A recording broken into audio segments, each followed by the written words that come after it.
आपको बता दें कि कांग्रेस पार्टी ने एक और सूची जारी की है। राजस्थान के 4 प्रत्याशी यहां पर घोषित किए गए हैं। लोकसभा चुनावों में उम्मीदवार घोषित किए गए हैं। राजस्थान के 4 उम्मीदवारों के नामों का ऐलान हुआ है।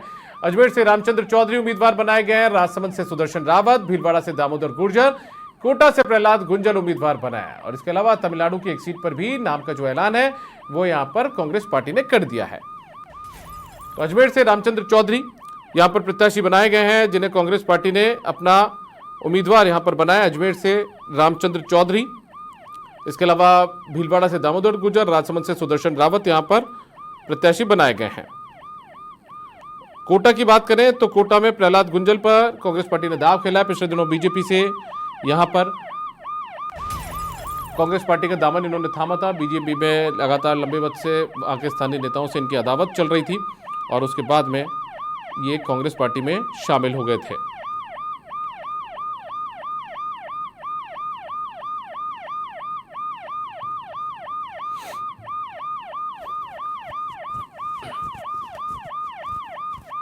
इस वक्त की एक बड़ी खबर है, कांग्रेस पार्टी ने अपने 4 उम्मीदवारों के नामों का ऐलान कर दिया है। अजमेर से रामचंद्र चौधरी को उम्मीदवार बनाया गया, राजसमंद से सुदर्शन रावत, भीलवाड़ा से दामोदर गुर्जर, कोटा से प्रहलाद गुंजल उम्मीदवार बने हैं।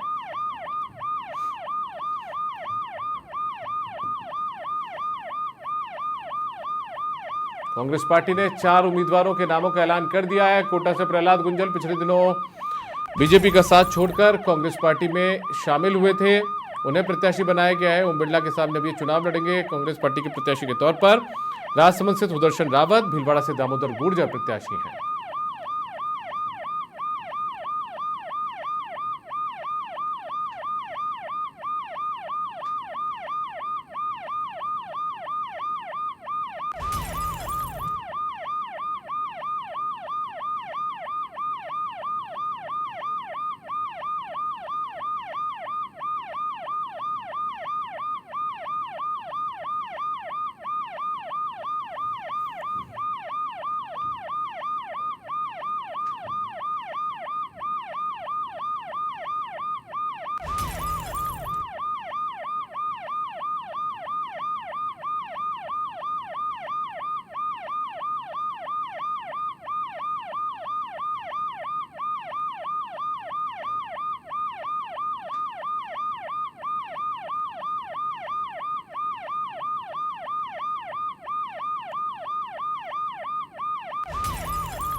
तो कांग्रेस पार्टी ने 4 प्रत्याशियों के नामों का ऐलान कर दिया है। अजमेर से रामचंद्र चौधरी को प्रत्याशी बनाया गया, राजसमंद से सुदर्शन रावत को प्रत्याशी बनाया, भीलवाड़ा से दामोदर गुर्जर प्रत्याशी यहां पर बनाए गए हैं और कोटा से प्रहलाद गुंजल को प्रत्याशी कांग्रेस पार्टी ने बना दिया है। तो एक खबर आपको बता दें, जहां पर कांग्रेस पार्टी ने अपने उम्मीदवारों का ऐलान यहां पर कर दिया है।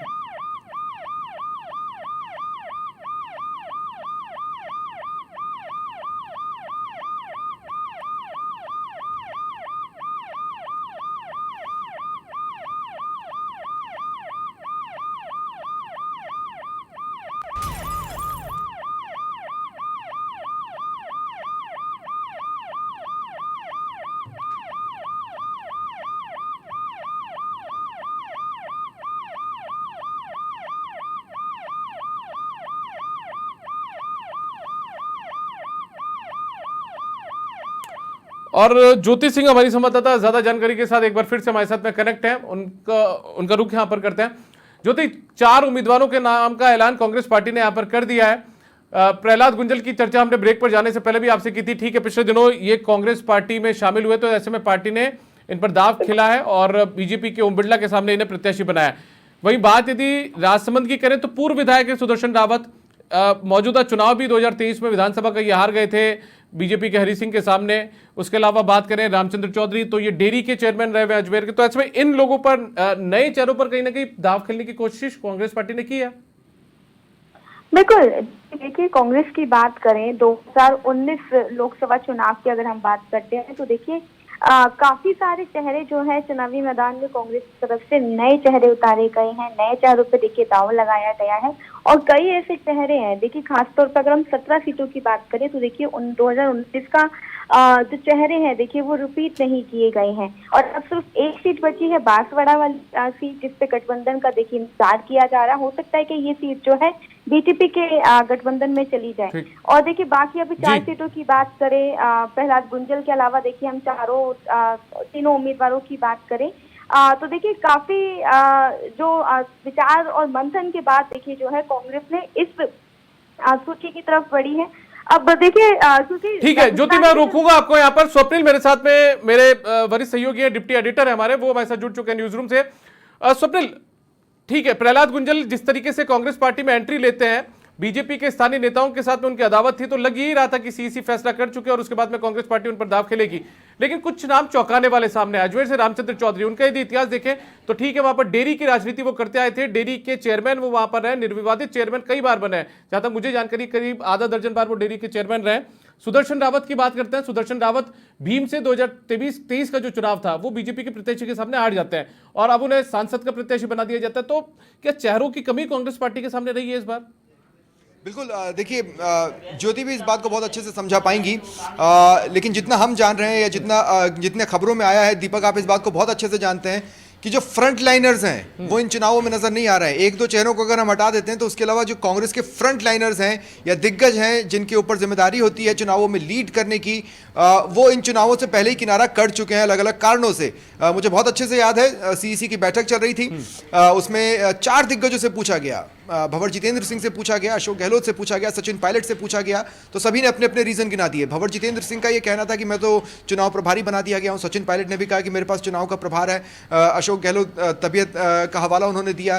गोविंद सिंह डोटासरा भी जब उनका नाम सीकर से नहीं आया तो ये मान लिया गया था कि वो भी चुनाव लड़ने में अनिच्छुक हैं। ऐसे में जो कांग्रेस के फ्रंट लाइनर्स हैं वो इन चुनावों से अपने आप की दूरी बना रहे हैं। और जो ताज़ा लिस्ट भी घोषित हुई है दीपक, उसको देखकर ये आसानी से समझा जा सकता है कि फ्रंट लाइनर्स के बाद की जो लाइन होती है अमूमन उसमें से चेहरे कांग्रेस उठा रही है। जाहिर तौर पर उन्हें फ्रंट लाइनर्स की कमी इन चुनावों में महसूस हो रही है, जिसकी वजह से वो अपने फर्स्ट बेस्ट नहीं बल्कि सेकंड बेस्ट ऑप्शन के साथ अधिकतर सीटों पर उतर रहे हैं। ये भी अपने आप में पहली बार होगा जहां तक मुझे ध्यान पड़ता है।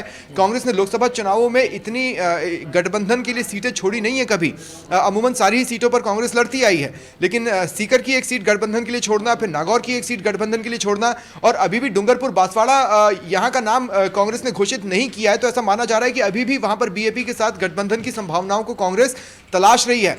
ऐसे में फ्रंट लाइनर्स की कमी और उसके बाद स्थानीय स्तर पर गठबंधन की मजबूरी कहीं ना कहीं ये बता रहा है कि कांग्रेस अपने प्लान ए पर, जो कि उन्होंने सोचा होगा कभी ना कभी कि ये हमारा प्लान ए रहेगा, लेकिन वो प्लान ए सक्सेस नहीं हुआ। ऐसे में प्लान बी की तरफ शिफ्ट किए और उस तरह के नामों का ऐलान किया गया है। सुदर्शन रावत की आप बात कर रहे हैं, पूर्व में विधायक रह चुके हैं, एक समय इलाके में विधानसभा स्तर पर वो जिताऊ प्रत्याशी रहे, लेकिन क्या वो अपने चूंकि 2023 के चुनावों में अपनी सक्सेस रेट को वो जारी नहीं रख पाए, सक्सेस रेट के हिसाब से काम नहीं कर पाए, क्या लोकसभा का क्षेत्र जो बड़ा हो जाता है वो वहां पर कुछ कमाल कर पाएंगे, ये देखने वाली बात होगी। इसके अलावा प्रहलाद गुंजल का नाम चौंकाता नहीं है, हालांकि इतना लेट क्यों घोषित हुआ है इसको लेकर बात की जा सकती है, क्योंकि प्रहलाद गुंजल जब शामिल हुए थे उसके ठीक अगले दिन कांग्रेस ने एक लिस्ट जारी की थी और उसमें प्रहलाद, मुझे जहां तक जानकारी आ रही है, मैंने भी अभी इस बात का जिक्र किया था कि उसी दिन रात को एक लिस्ट आ चुकी थी प्रहलाद गुंजल जिस दिन शामिल होते हैं बीजेपी कांग्रेस में रखा गया हो, या हो सकता है उस दिन बातचीत तो की गई हो, लेकिन तब तक प्रहलाद गुंजल ने मैं कांग्रेस ज्वाइन कर रहा हूं ये घोषणा नहीं की थी, सिर्फ इशारे किए थे। जब उन्होंने घोषणा कर दी उसके कुछ समय के बाद लिस्ट में प्रहलाद गुंजल का नाम आना, तो क्या पार्टी वहां पर किसी तरह की सोच में बिजी थी, किसी तरह की पशुपेश में थी, इसे लेकर तो ये कहा जा सकता है कि ऐसी स्थिति बिल्कुल नहीं थी। ये तय था कि प्रहलाद गुंजल आएंगे तो उन्हें टिकट दे दिया जाएगा, उन्हें टिकट दे दिया गया है। लेकिन अब इंटरेस्टिंग सिनेरियो क्या बन रहा है दीपक, वो ये बन रहा है कि फर्स्ट फेज की अब एक भी ऐसी सीट नहीं बची है जहां कांग्रेस ने प्रत्याशी घोषित न किया हो, लेकिन बीजेपी की ओर से अभी भी फर्स्ट फेज का जो मतदान होना है उसमें होने वाली जो लोकसभा सीटें हैं उसके हिसाब से कुछ नामों का ऐलान होना अब भी बाकी है। लेकिन ओवरऑल पिक्चर अगर हम बात करें फर्स्ट फेज की तो मैक्सिमम सीटों पर मुकाबला किस तरह का रहेगा ये सामने आ चुका है। लगभग 10 सीटों पर क्लियर हो चुका है, 12 सीटों पर मतदान होना है पहले चरण में। प्रताप मेरे साथ यहाँ पर बैठे हुए हैं, प्रताप भी इस बात को बता पाएंगे किस तरह कौन कौन सी सीटों पर मुकाबला अब क्लियर है। देखिए, करौली धौलपुर सीट और दौसा को छोड़कर मुकाबला क्लियर है। बाकी की 10 सीटों पर श्रीगंगानगर के अंदर बात करें तो कुलदीप इंदौरा बनाम प्रियंका बालन है। वहीं बीकानेर में गोविंद राम मेघवाल और अर्जुन राम मेघवाल इस बार मैदान में है। चूरू की बात करें तो राहुल कसवा और देवेंद्र झझड़िया का नाम है। वहीं झुंझुनू में ब्रजेंद्र ओला और शुभकरण चौधरी, सीकर में सीपीआई के अमरा राम है वर्सेस स्वामी सुबेदानंद। यहाँ पर कांग्रेस ने गठबंधन यानी सीपीआई-एम के लिए सीट छोड़ी। ये कांग्रेस की छोड़ी हुई सीट है सीकर में। जयपुर ग्रामीण की बात करें तो अनिल चोपड़ा को और राव राजेंद्र सिंह दोनों में मुकाबला है। वहीं जयपुर में प्रताप सिंह खाचरियावास, पहले तमाम जो चर्चाएं चल रही थी सुनील जी के वापस से पीछे होने के बाद प्रताप सिंह खाचरियावास का नाम शुमार हुआ और मंजू शर्मा से उनका मुकाबला है। अलवर में ललित यादव और भूपेंद्र यादव साथ हैं। भरतपुर में संजना जाटव और रामस्वरूप कोहली का मुकाबला है। करौली, धौलपुर और दौसा की बात करें तो भजनलाल जाटव कांग्रेस ने प्रत्याशी उतार दिया है। भाजपा की तरफ से अभी कोई प्रत्याशी घोषित नहीं किया गया।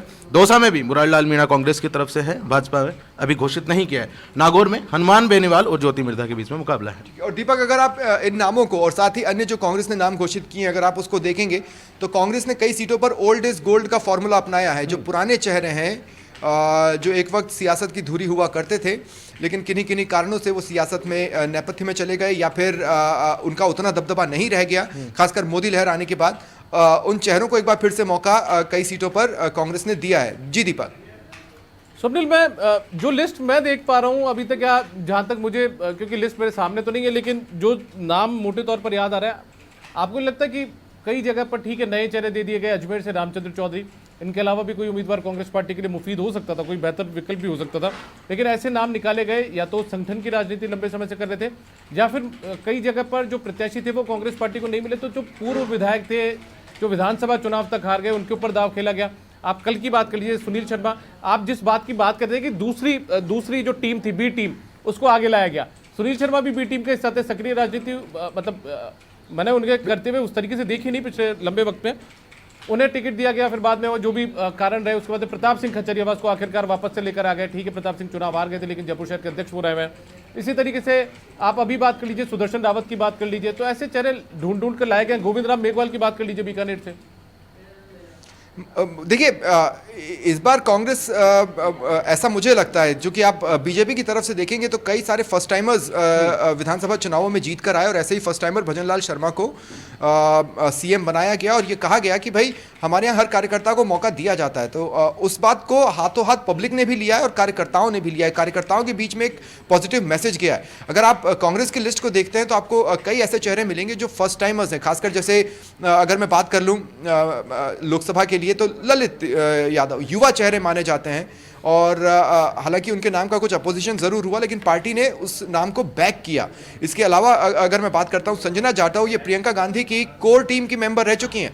प्रियंका गांधी का जो यूपी, यदि आप मेरी आवाज सुन पा रहे हैं तो संजना जाटव शायद कठुमर से चुनाव इन्होंने लड़ा था, चुनाव हार गई थी, यदि मैं जहां तक सही हूं।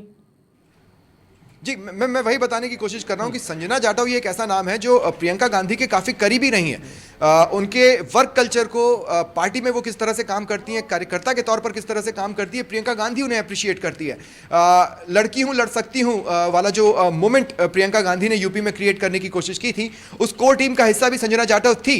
जाहिर तौर पर उनके वर्क कल्चर से प्रियंका गांधी प्रभावित थी। ऐसे में ये माना जा सकता है कि प्रियंका कोटे से संजना जाटव टिकट लेकर आई। लेकिन इसके बाद सिनेरियो इंटरेस्टिंग हो जाता है। एक तो आपके पास मजबूरी है कि जैसे बीजेपी कार्यकर्ताओं को बढ़ा रही है, आपको कार्यकर्ताओं को बढ़ाना होगा। आपके बड़े चेहरे चुनाव नहीं लड़ना चाहते हैं, ये वो पहले ही स्पष्ट कर चुके हैं, तो आपको अन्य चेहरों में से खंगालना होगा। और ऐसे में जब आप अन्य चेहरे से खंगालते हैं तो आप ये जानने की कोशिश करते हैं कि वो मैक्सिमम पॉजिटिविटी या मैक्सिमम क्या फ़ायदा उठाया जा सकता है। आप देखेंगे कुछ जगहों पर तो कांग्रेस ने सेफ खेलने की कोशिश की है, पुराने दावेदारों को लाकर मैदान में उतारा और कोशिश की है टक्कर देने की। कुछ जगहों पर गठबंधन के जरिए कोशिश की है, लेकिन अगर स्वतंत्र रूप से जब अपने उम्मीदवारों की बात कांग्रेस ने की है तो आप बिल्कुल ये सही कह रहे हैं कि कुछ जगहों पर तो युवाओं को मौका दिया गया है, कुछ जगहों पर ओल्ड इज गोल्ड फॉर्मूले को अपनाने की कोशिश की गई है, और साथ ही कुछ जगहों पर जाति का गार्ड या सेफ कार्ड खेलने की कोशिश की गई है। लेकिन एक बी टीम भी यहां पर एक्टिवेट नजर आ रही है, तैयार नजर आ रही है, और इस बी टीम में भी आपको नजर आएंगे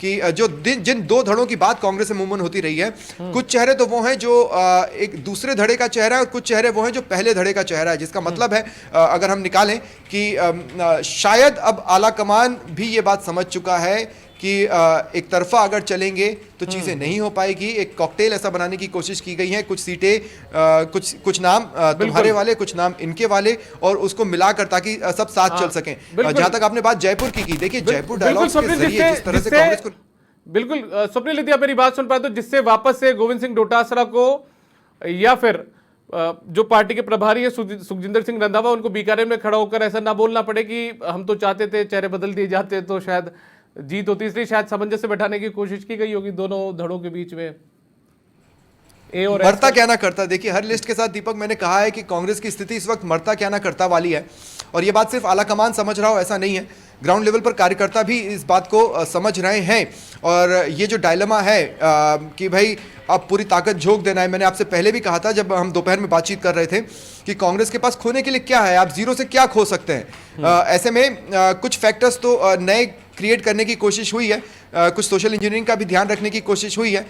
इन नामों के साथ आप ये भी देखिए कि अगर मुझे नहीं पता कि अभी किस तरह का गठबंधन हुआ है, क्या ये गठबंधन एक दूसरे के लिए प्रचार करेगा, क्या आरएलपी के हनुमान बेनीवाल कांग्रेस के प्रचार के लिए निकलते हैं, नहीं निकलते हैं, अभी इस बारे में कोई क्लैरिटी आई नहीं है, क्योंकि गठबंधन का हमें तो सिर्फ ट्विटर्स के जरिए या सोशल मीडिया के जरिए या फिर जो ऑफिशियल लेटर्स जारी हो रहे हैं उसके जरिए पता चल रहा है कि इस सीट पर गठबंधन किया गया है। कोई ऑफिशियल बड़ी प्रेस वार्ता तो हुई नहीं है। देखना होगा कि ये गठबंधन के लिए जिस तरह से अन्य प्रदेशों में हो रहा है, एक साथ मंच साझा किए जा रहे हैं, क्या उस तरह का मंच साझा किया जाता है। अगर किया जाता है तो ये जो हम जिसको हम जो कह रहे हैं कि भाई फ्रंट लाइनर्स नहीं है, लेकिन प्लान बी के तहत टीम बी एक क्रिएट करने की कोशिश की गई है। अगर इस टीम बी को गठबंधन के कुछ चेहरों का साथ मिलता है, मान लीजिए कि अगर हनुमान बेनीवाल भी प्रचार के लिए उतरते हैं, तो मुझे लगता है कि एक नई तरह की सोशल इंजीनियरिंग, क्योंकि आप देखेंगे इस बार दोनों ही पार्टियों की लिस्ट में कास्ट फैक्टर को भुनाने की कोशिश की गई है, एक कास्ट विशेष की तरफ से ज़्यादा से ज़्यादा माहौल क्रिएट करने की, ज़्यादा से ज़्यादा लाभ लेने की कोशिश दोनों ही दल यहाँ पर करते नजर आए हैं। ऐसे में उसे अगर आप देखें हवा देने की स्थिति आती है, तो अगर हनुमान बेनीवाल INDIA गठबंधन के तहत कांग्रेस के प्रचार के लिए उतरते हैं, तो एक नए तरह का समीकरण ये टीम बी या जो फ्रंट लाइनर चेहरे नहीं है उसके पीछे के चेहरे हैं वो यहाँ पर खड़ा कर सकती है। चलिए स्वप्निल, बहुत शुक्रिया आपके इस तमाम जानकारी के लिए। स्वप्निल बैरागी जो कि हमारे डिप्टी एडिटर है, वो हमारे साथ जुड़े हुए थे, जो बता रहे थे कि आखिर क्या कुछ कांग्रेस पार्टी ने जो ऐलान किया उसके पीछे उनकी क्या कुछ मंतव्य है, क्या कुछ स्थिति कांग्रेस पार्टी की है।